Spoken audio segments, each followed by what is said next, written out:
The Laughing Bat. No, not the Batman who laughs, although potentially the former influenced the latter. The Batman, while say not as discussed as Batman the Animated Series, had some very strong episodes and some interesting takes on characters, some of which ended up having ripple effects into other adaptations, or potentially onto the main canon itself, which is what we'll be discussing today. One such possible connection is between a certain Season 2 episode and the overexposed alternate universe Batman variant, the Batman Who Laughs, although it could also be an instance of parallel plot, or a couple of different sources coming together, so we're going to talk about all of that. So what is this idea, this concept? Well, it's Batman turning into the Joker. When one thinks of this concept time of recording, what tends to spring to mind is the Batman Who Laughs, an alternate Batman from the Dark Multiverse, who is one of the many Fusion Batmen who debuted during the Dark Knight's Metal event, which was headed up by Scott Snyder. In that event, there was many an evil Batman, but this one gained the most traction. Debuting in Dark Days the Casting #1 in 2017, this version with his Judge Death / Pinhead Hellraiser look, fused with Batman and the Joker, stood out. From concept base up, it's something that intrigued people. Batman and the Joker are set up as opposites, well-functioning contrasts and foils for one another. From theme to motive to appearance, these two contrast yet complement each other. So the idea of some dark union is narratively fascinating. It's the same energy that creates the lure that leads creators both in canon and outside of it to have stories of the two working together. On the creation, Snyder told the Hollywood Reporter, he's basically Batman's worst nightmare come to life. Batman if he was infected by the Joker toxin and lost all sense of ethics. What he wants to do in Gotham is bring Bruce's worst nightmares to life.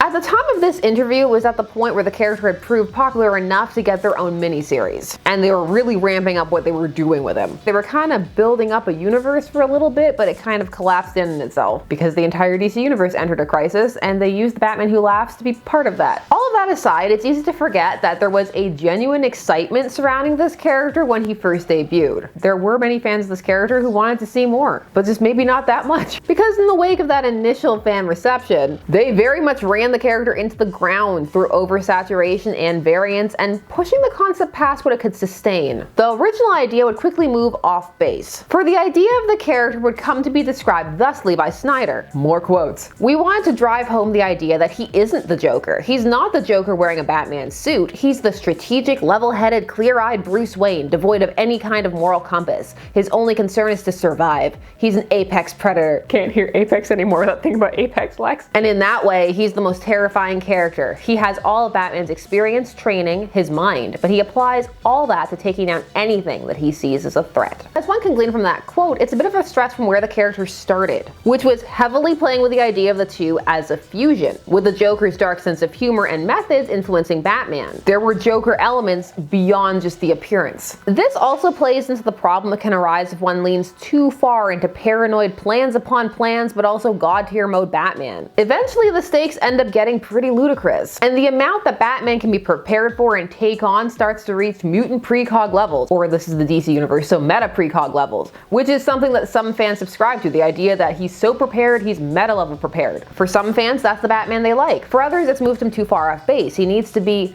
fallible, a bit more grounded. There needs to be risk. That's part of what makes Batman exciting. It's part of what makes any character exciting, the idea that there are stakes, that they could lose. The Batman Who Laughs moves this evil Batman off of that grounded Batman base. There were no checks or balances really, and so the reader was presented with the idea that if Batman fused with the Joker, he would be able to defeat every other hero on Earth, take over his Earth, -22, enter the Dark Multiverse, try and destroy other universes, and eventually lead to a universe-altering event, nay, a multiverse-altering event. And for many, that's just too far, taking the character from menacing and interesting to over the top and not overly engaging, and the base had moved from Joker-Batman fusion and how does that impact his actions to just evil Batman, who happens to look like the Joker, and who can really shred on the guitar. By 2019, he had been a core component of multiple events, had been brought into the main universe timeline, and was venturing into edgelord territory. Not to mention launching variants that would continue on into the 2020s. You would have the Harley Who Laughs, and then the Poison Ivy Who Laughs, and that's to say nothing of the people infected with the Who Laughs toxin before that, and the various tie-ins and crossovers, particularly in gaming. As time went on, the character would come to exist having lost some of what made him special in the first place. But what was that? Well, a lot of it can be seen in the 2005 The Batman episode, The Laughing Bat, episode 4 of season 2. The Batman was the first animated series following Batman the Animated Series. It initially aired from 2004 to 2008. This episode was written by Michael Jelenic. It was directed by Seung-Woo Kim. This episode provides many things that it helps sustain a concept like the Batman Who Laughs long term, even with the differences in medium between ongoing comic universe and a TV series. One of the most important things is that the actions that are occurring are grounded within the universe. So while there may be less going on overall, there's more going on a character level and the interplay between the Batman characters in his universe. Particularly when it comes to Batman and the Joker and their shift in dynamic. The Batman turning into Joker part at no point overwhelms the rest of the narrative. The episode opens with a jaywalker being attacked by who the audience is briefly meant to assume is Batman. What's going on? Gasp. It's very quickly revealed that this wasn't Batman, it was the Joker, dressed in a bat costume.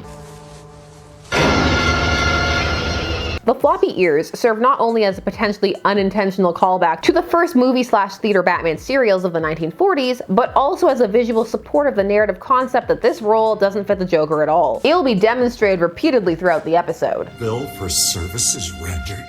$1 million? What? Crime fighting ain't charity work, you know. And this observable inability to fit into the costume supports that in a subconscious way. This is immediately followed by the fact that the Joker is using his own methods to stop who he deems to be criminals. Graffiti. That's a pretty serious offense, girls. But that's why I became a crime fighter. To take out garbage like you. The Joker has been Jokerizing those he deems as lawbreakers. This is a new strain of Joker venom that Batman doesn't immediately have a cure to. And he has to contend with that too alongside Joker's RoboCop 2 broken crime detection. Thank you for not smoking. The Joker has decided that if he can't beat Batman, he's going to be him. And despite trying to be the Dark Knight, Joker is still a menace. And this episode goes as hard as it can within its rating to demonstrate that. It's very well done, straddling that fun and dangerous Joker. Don't fret, Batman. You'll soon make a great Joker. Just don't forget to smile. The line you must walk for a compelling Joker. The Joker on the Batman was oft a point of contention for some fans because of his design. Some opted right out. However, if one could look past that, it was a solid Joker portrayal with some very fun episodes. Playing on the ever-present idea that Batman and Joker are narrative foils for each other, Joker states that if he is to be Batman, he needs a Joker, which is a nice meta-acknowledgement that puts it out there without having to overly say it or beat you over the head as much as it could have. In the Batman episode, Bruce gets injected by the Joker with a Joker toxin his nemesis says will inject him with a bit of humor. This leads to Bruce gradually losing control of himself, and Rino Romano does a good job injecting a lightness into Bruce's post-injection conversations that clearly indicates something is wrong from the get-go. Mayor Grange could probably use some support. Seeing an old friend might bring a smile to his face. He's prone to more and more fits of laughter, and they happen at really inopportune times. If it means helping Gotham and easing your burden, I can write you a check right now. You do that? No. You may have noticed the mayor's voice in that sequence. Adam West. Batman from the 1960s series. The post-infection moments are decent, and they are very similar in this episode and the one-shot Batman Who Laughs origin. After the Joker had killed all the other rogues and was killing a bunch of children's parents in front of them to give them the Bruce Wayne experience, all while they were Jokerized, he caused Batman to go over the edge and join the DC Neck Snap Club, killing your villain with a neck snap, a time-honored tradition.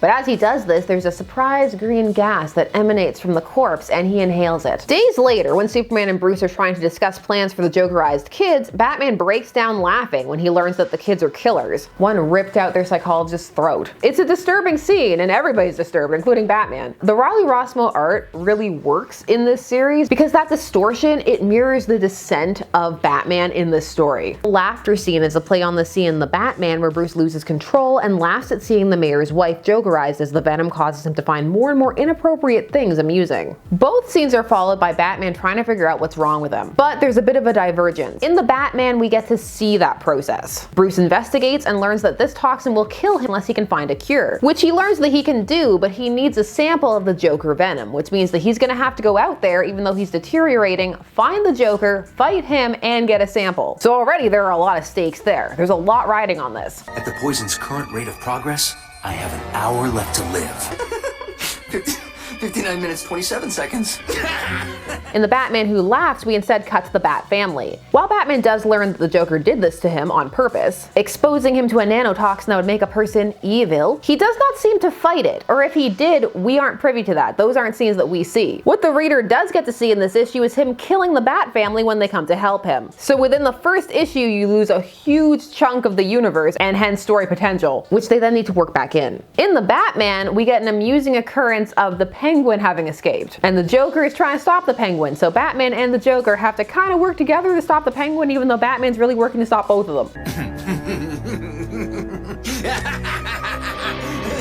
Batman, of course, does, and he manages to get a sample of the Joker venom so he can cure himself. He came prepared. See, he was still prepared, just not as prepared. Believably prepared. But despite having cured himself, there's still a really eerie moment. It's reminiscent of the bit at the end of The Killing Joke where Batman and the Joker share a laugh. It's just something that's not meant to be. These two shouldn't be laughing together. Here in The Batman, it's because Batman tells a joke, not the Joker, which again pushes it even further into Uncanny Valley territory. A man walked into a bar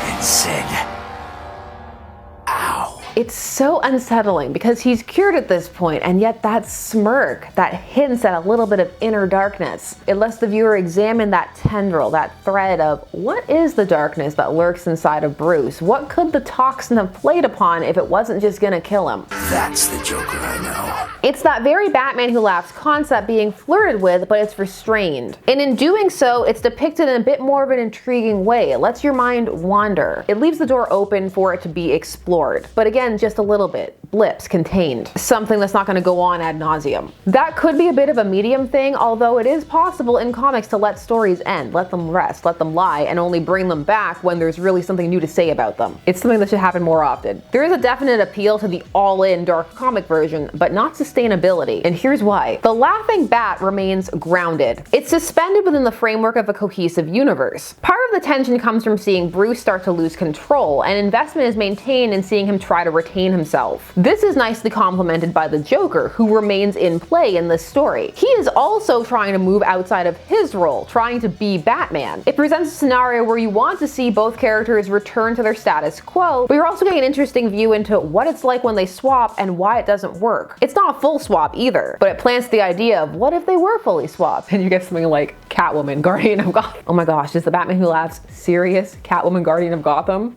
Terrifying. While this is a beguiling alternative, the foundation present in the episode allows for the idea that this concept could be revisited and there are more stories to tell, but it doesn't outstay its welcome. For while it's a fun idea, at the end of the day, most enjoy Batman being Batman and the Joker being the Joker. By contrast to the episode, however, the Batman Who Laughs isn't on a firm foundation, although he may appear to be at first, but that's an illusion. The whole idea of dark multiverse worlds is tenuous, and unlike other multiversal worlds, it's not firmly established. By the time it's brought up, those worlds are already ending, in the process of ending, and also they're not built upon as strong a concept as the other positive multi-universe worlds. They don't have full structures. They're built upon one idea. What if this one thing was wrong? And they're all also head towards the idea that then those worlds collapse, fall apart, that they don't work. And as stated, this was happening in a crisis and was heading towards a crisis point and then a future crisis point. The Batman Who Laughs stands in stark contrast to other worlds like Earth 3's Crime Syndicate, where you have Owlman, or even a world like the Kurt Langstrom's Batmans. Those are firm and can be further expanded upon and explored. Whereas at every turn, the Batman Who Laughs is making his own original world smaller to the point where he very early on jumps to another. And while some of the stories were good, they didn't have time or space to breathe. And so some of the impact was lost, as was the core of the character, as there was no counterpoint. They flirt with it in the second miniseries by having main Bruce start to transform into the Batman Who Laughs to fight the Batman Who Laughs, multiverse things, but that ends up being more Batman versus evil Batman than playing upon the Joker element. The attempt to resist the transformation is a nice touch, although again reminiscent of the episode we've been discussing. While the Laughing Bat episode still maintains the Batman-Joker dynamic and a parody of reversal, it was the Batman who laughs against the universe. In a way, the character story got too big for what the original concept for the character was, which at its core was fairly simple. An idea that works well in small doses, but not so much when you have to keep ramping it up. What if Batman had villainous tendencies, but specifically the Joker's? The Batman Who Laughs largely became style over substance after a point. Now, there are strong similarities between these two ideas, the Laughing Bat and the Batman Who Laughs, but this wasn't the only Batman Batman becomes the Joker story out there, which leads us to another thing that follows the same vein. Another Batman turning into the Joker that predates the Batman Who Laughs is the Arkham series, starting with the sequel game Arkham City in 2011, but really ramping up on the transformation front in Arkham Knight in 2015. Look at me!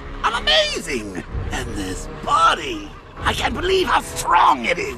What both the video games and the TV series episode have that the comic does not is seeing Batman fight the infection. At least not the first transformed version. This is key to building lasting investment in this specific type of character, the hope and idea that maybe Batman could return, because that's what people want. The hero to triumph. That's what most people want, it's not what everybody wants. But it adds a layer of tragedy if he doesn't succeed in retaining his original self. However, in fairness, that's not the Batman Who Laughs function. His function is to be an unhinged, scary, dangerous variant. So in that sense, perhaps a lack of longevity was built into the character from start, from base. All your base are belong to us. If that's the case, then potentially it's a memorable, short-lived idea, but not a long one. It should never have been stretched. So then the question becomes, was it a wise decision to just burn through it as fast as possible, or should it have been used more sparingly, sprinkled, build up that excitement? The Batman Who Laughs had his moments. Maybe he's back now, just to make this video sound out of date, time of recording. The Laughing Bat episode doesn't go as far as either the Arkham games or the Batman Who Laughs in terms of Batman to Joker transformation, but it is still an interesting, thorough, and fun examination of Batman and Joker's dynamic, with a hint of menace around the idea of what would happen if they were to swap. You can also see a little bit of the Batman Who Laughs in the way the Joker carries out his time as a crime fighter, and of course in a little bit of the look and the bottom of the mask. There's a lot of things coming together. Whether it was or wasn't one of the direct sources of inspiration, which I'm convinced it was, it's a strong and fun episode.